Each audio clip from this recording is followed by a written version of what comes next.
Bismillahirrahmanirrahim. Hello and Assalamu alaikum. Welcome to Suno Tonight with Saadia Afzaal.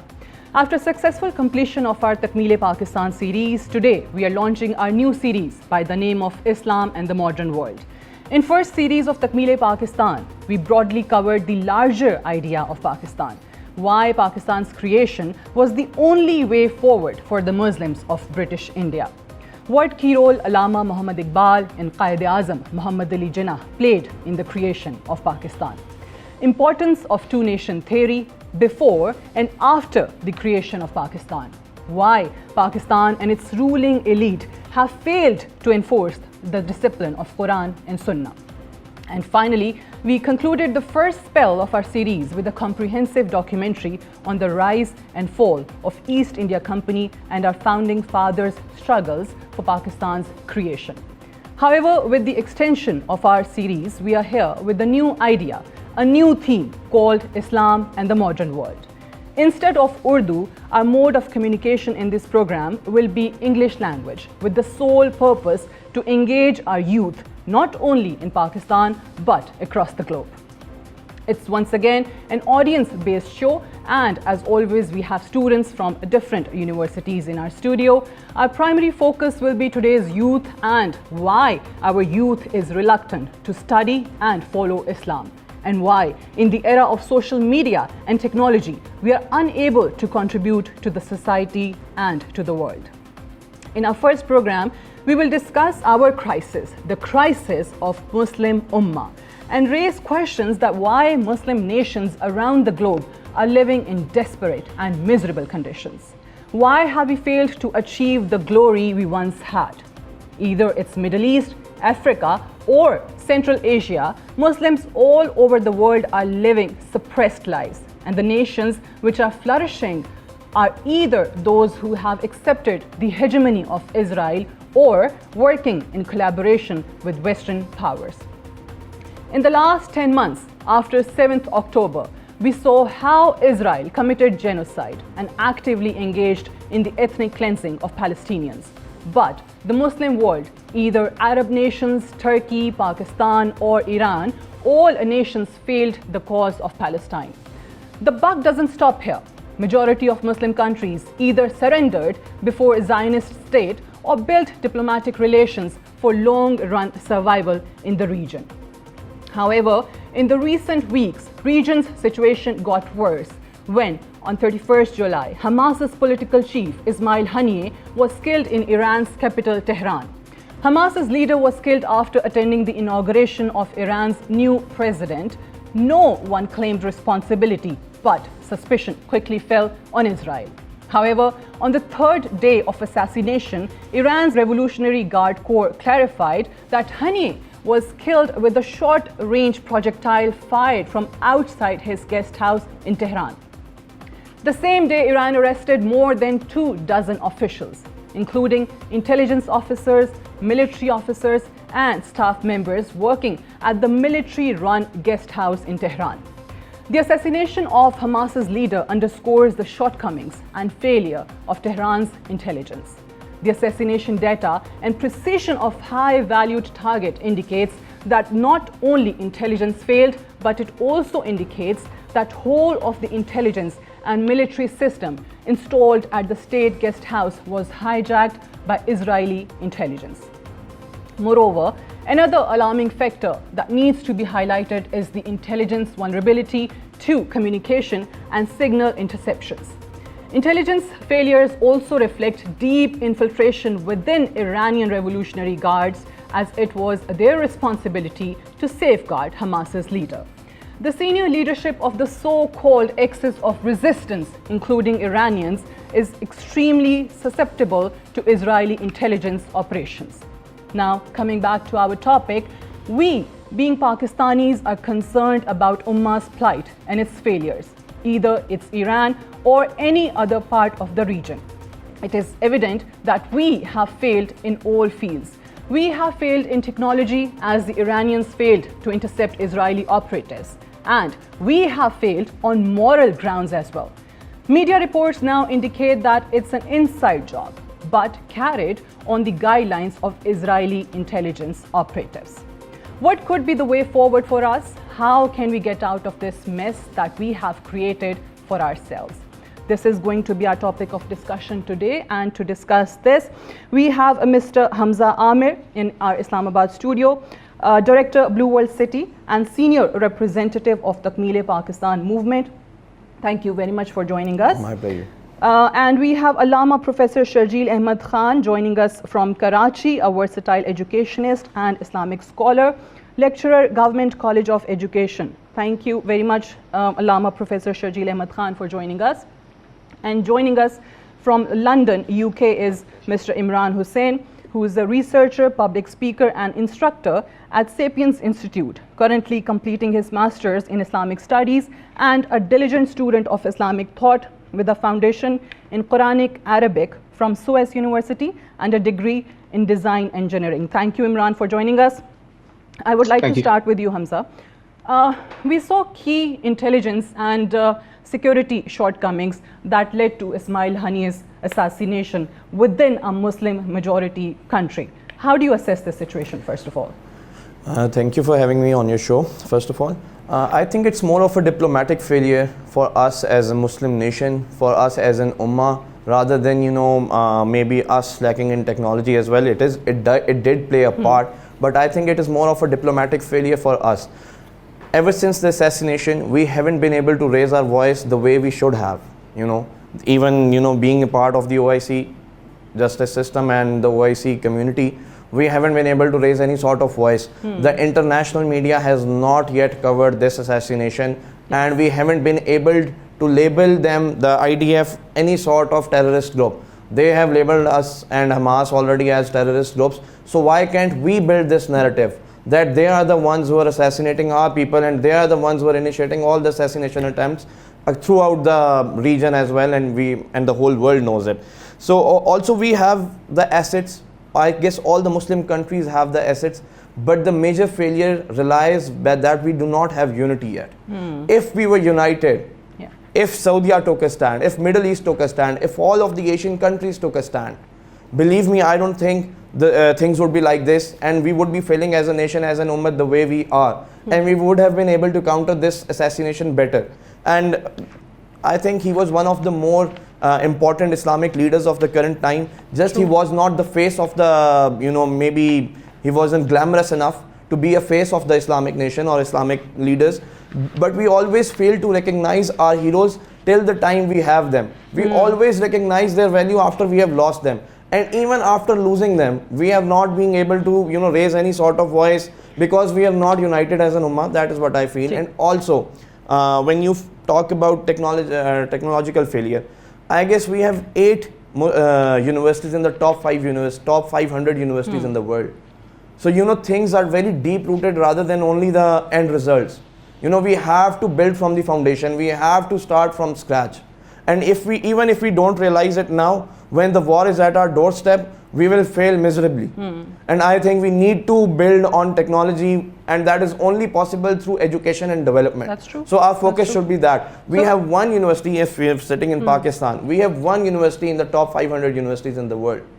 And throughout the history of Muslims, we have always been the most intellectual people, and now why we are failing and why we are submissive and why we are suppressed. One of the prime and core reasons is that we are failing as a nation, as an ummah, in terms of technology, in terms of education, in terms of building something for the greater good and being united on that mission. And you also think that obviously that regional political dynamics also played a huge role, when it comes to the failure of security operators to protect Ismail Haniyeh? I definitely think actually we all are divided by geographical boundaries. We are not united as an ummah.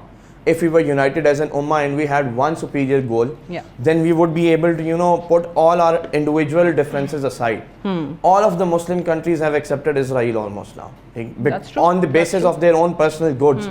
Azerbaijan has gas supplies directly into the Israel.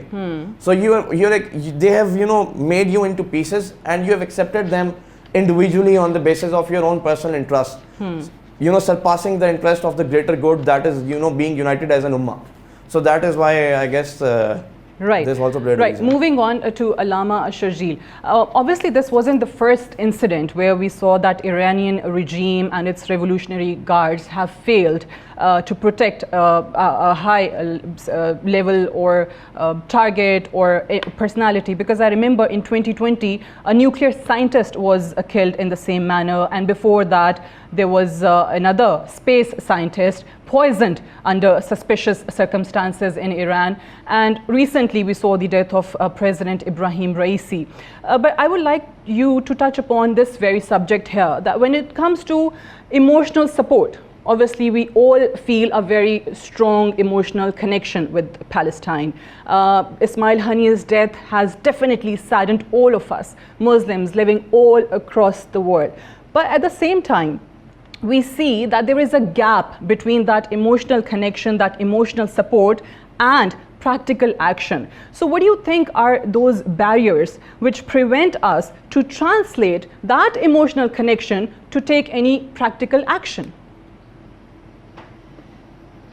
Right, Bismillahir Rahmanir Rahim. First of all, thank you so much for having me on the show, and I would begin with, talking about a concept that is called a paradigm. The entire Muslim world needs a paradigm shift. If you just talk about the assassination of Ismail Haniyeh, that's not only a loss for Palestinians, but I would say this is a loss for the entire Ummah. But the problem is, why don't we realize, and why don't we have that sense of, that sense of ownership? Why don't we have that sort of mentality? The problem is with the mindset, the way we see the Muslim world, the way we interpret the situations or the things that are happening in the Muslim world. So I would say this is the problem of epistemology. In philosophy, we have different aspects to view a single phenomena. So this is the problem with epistemology that right now we have, the Muslim world we have. For example, the case and the situation incidents is one, but all the people in the entire Muslim world, they have different views upon it, right?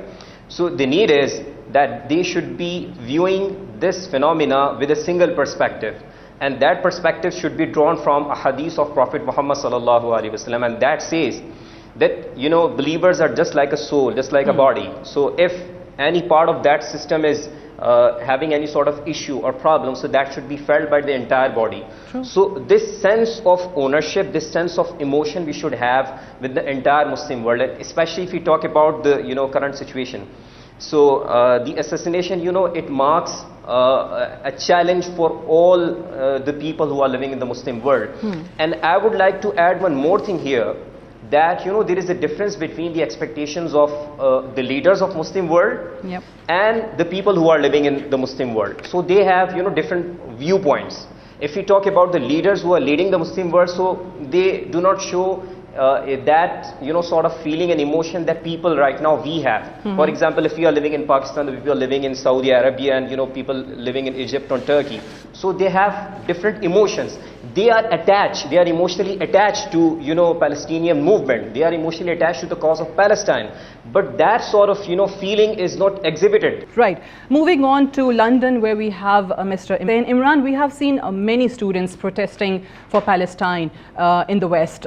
Students beaten up and arrested by police, thousands and thousands of them. But unfortunately, when it comes to Muslim countries, we did not get to see much of that. And likewise, the role which a non-Muslim country, South Africa, played, brilliant role by taking that issue of Palestine to ICJ. We did not get to see that from any Muslim country.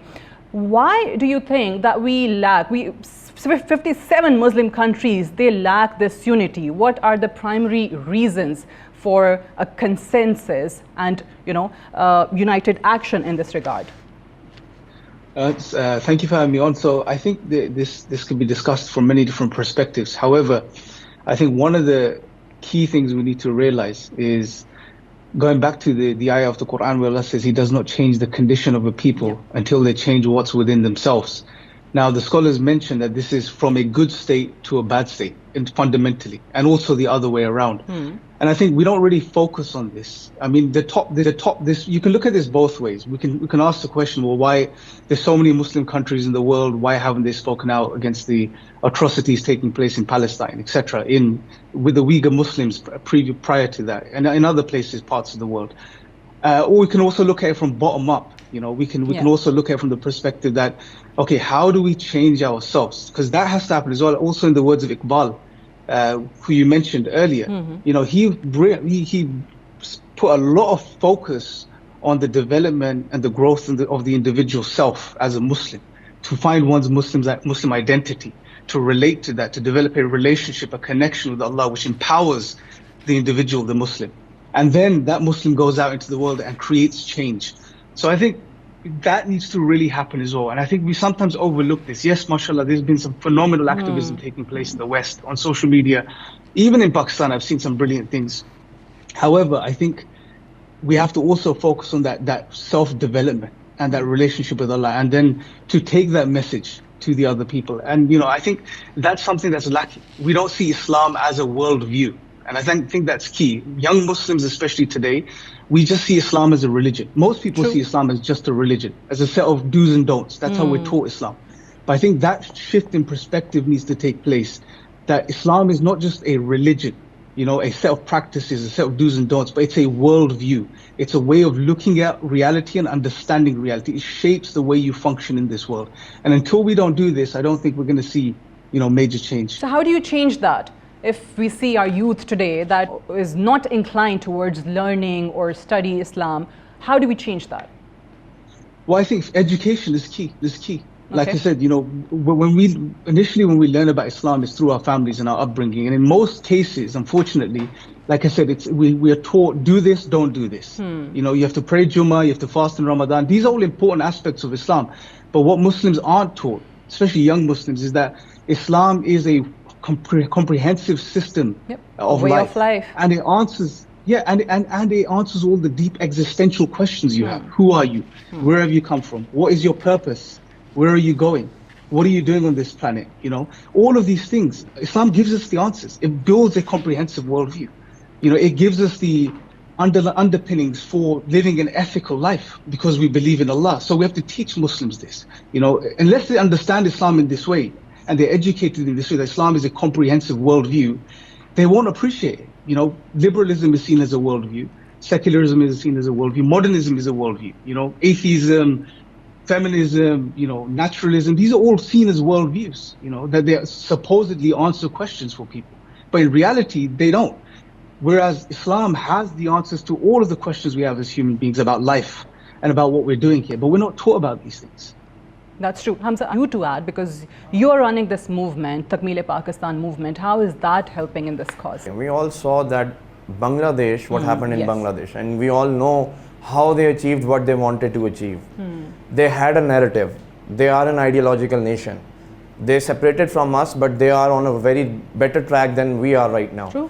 We as a nation, you were asking how the youth, you know, you can come and play along. We lack a narrative. We are not an ideological nation. We are failing to build and have one aim and one purpose of life, you know. And, you know, I would like to add another thing to what my brothers have stated. This is a basic understanding of Quran, you know. Amar bil Maruf and Nahi anil Munkar. You know, you have to support what is good and you have to stop what is wrong.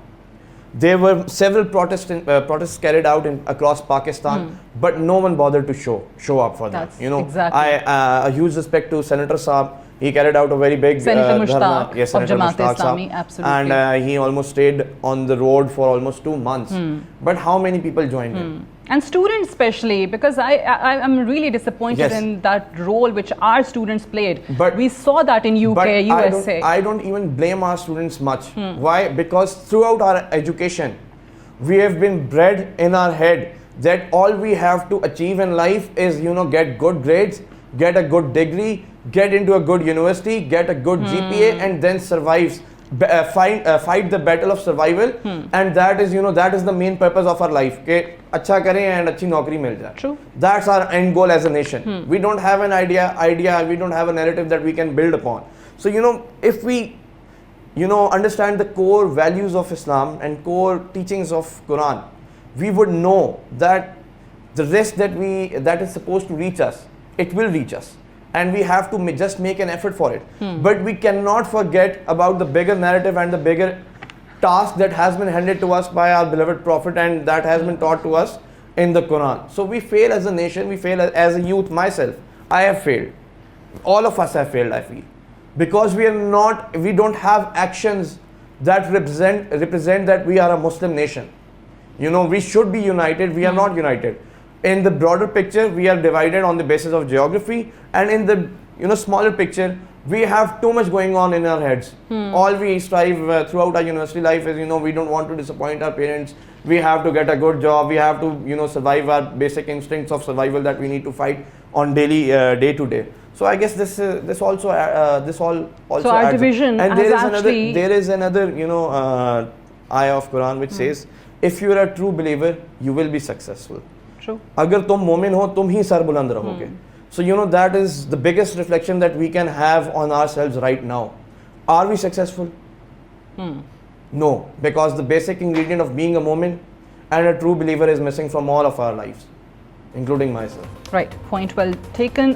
We'll take a break here on this note, and when we come back from the break, we'll open the floor for the audience. Right after this short break, stay tuned. Welcome back to Suno Tonight with Saadia Afzaal. The purpose of audience-based show is that we can engage our youth more. We'll open the floor for your questions. Your question, first question. Assalamu alaikum. I'm Iza Hussain. I'm doing my bachelor's from National University of Modern Languages.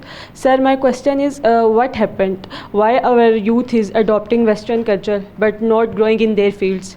What is the issue with our societies? Where we lack, and where our government and we as an individual play our roles? Where do we lack, and why are we so influenced with the West? Professor Sharjeel, would you like to respond to this? First of all, I'm really happy to have this question from our youth and from our university students.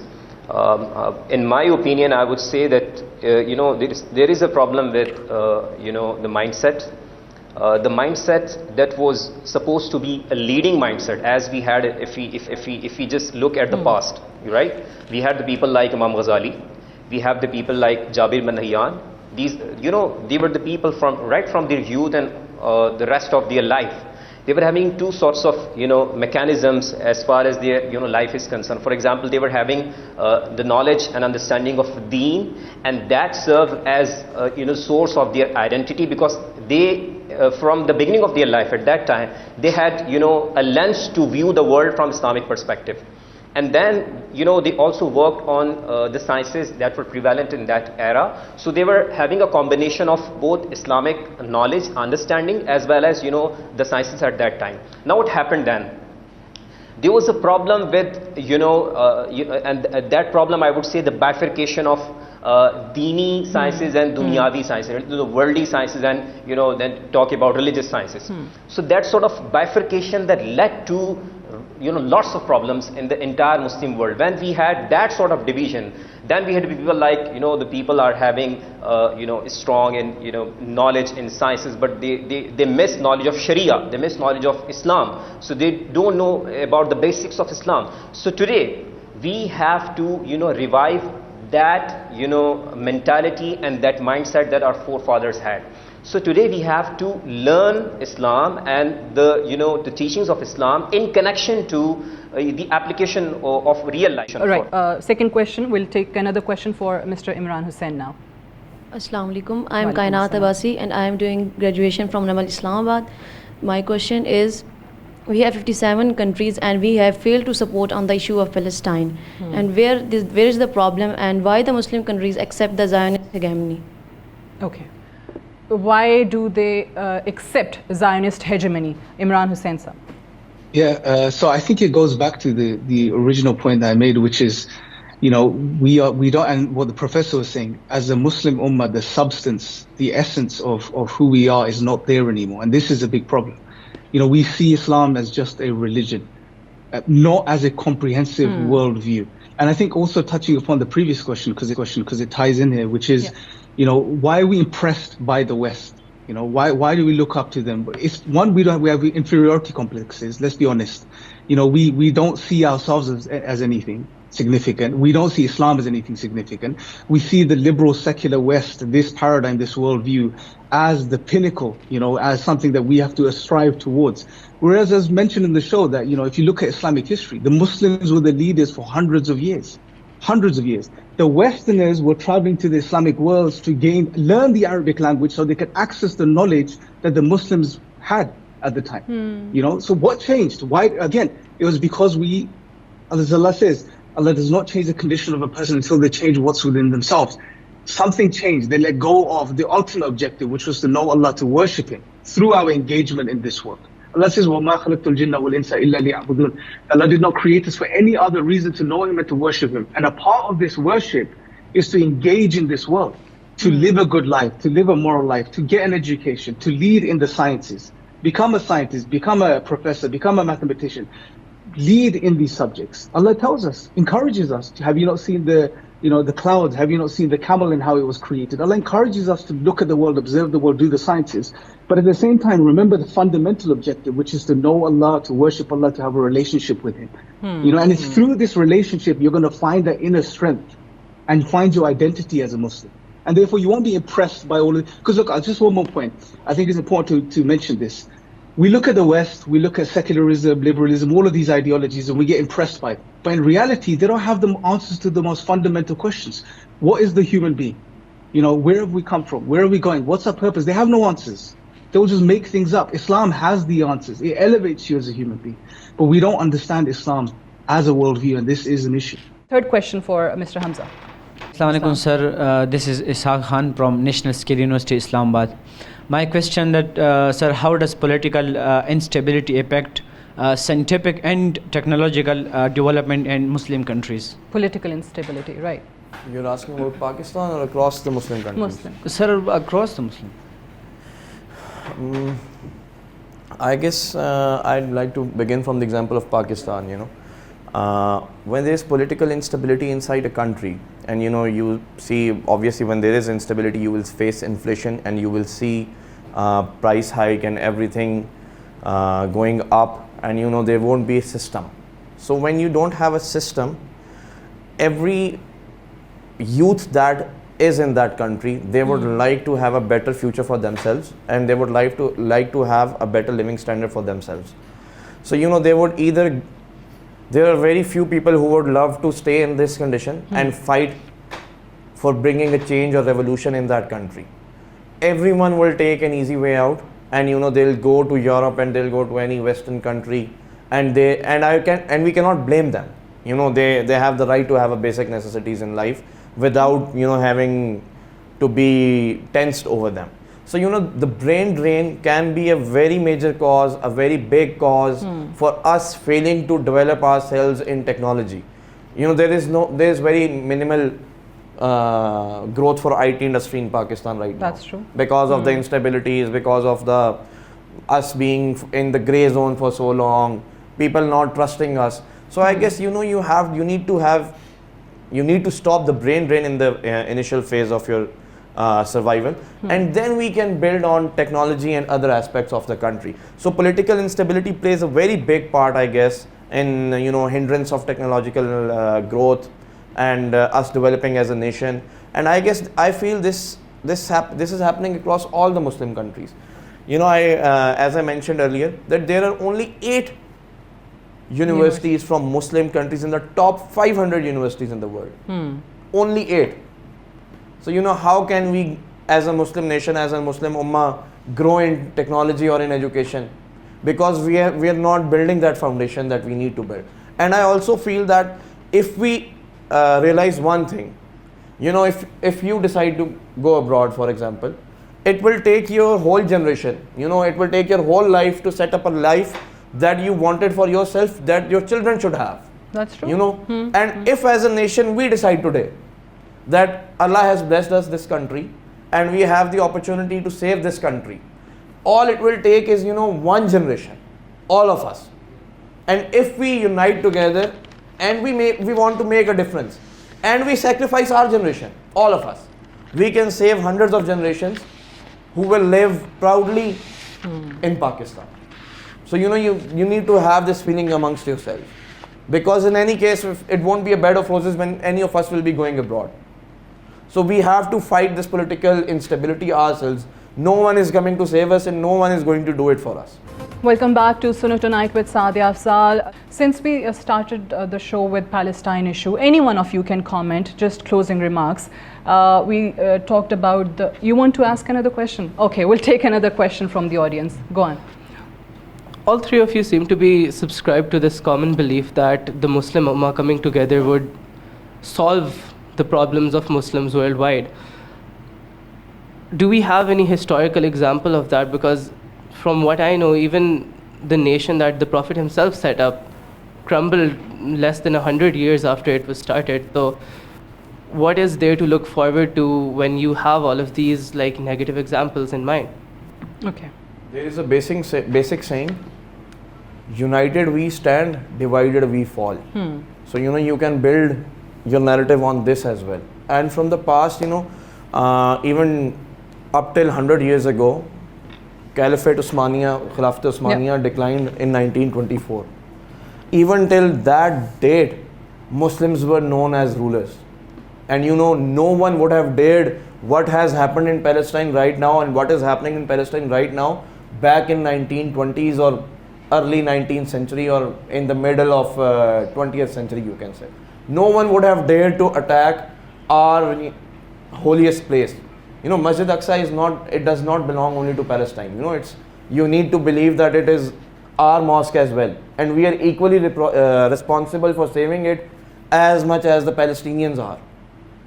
Ismail Hania is not the only one who is going to be answerable for what has happened to our mosque. Yep. We all have to be answerable. So as long as we are together, यार basic belief है, अगर आप लोग एक होगे ना, तो आपको कोई बाहर से आके हाथ नहीं डाल सकता.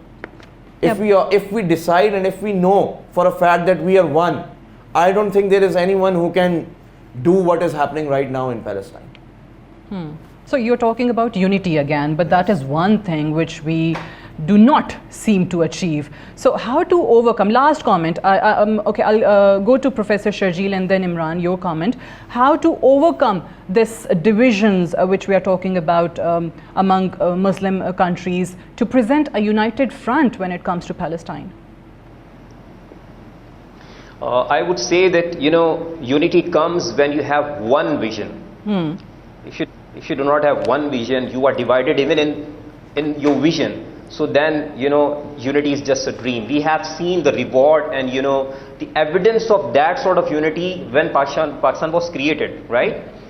So the problem is having a one vision, and that should be Ek ho Muslim haram ki pasbani ke liye, Iqbal said that you should be one just for the cause of Islam, for the cause of standing for Muslims. So that, unity of thought should be there. Because with thoughts comes actions, and we know very well that our actions, behavior, attitude are all influenced by our thoughts. So again, I would say if we want to change the things, we will have to change the mindset.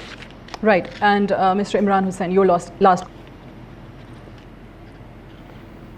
The leadership is what it is, but I think what they need to do individually at least is to take a hard look at themselves as Muslims and ask themselves, well, what is their ultimate objective? Is it the dunya or is it the akhirah? This is a key question every Muslim needs to ask. And I think what's happening, what we're seeing in the world is, people chasing dunya and not thinking about the akhirah. It's all about money, power, etc.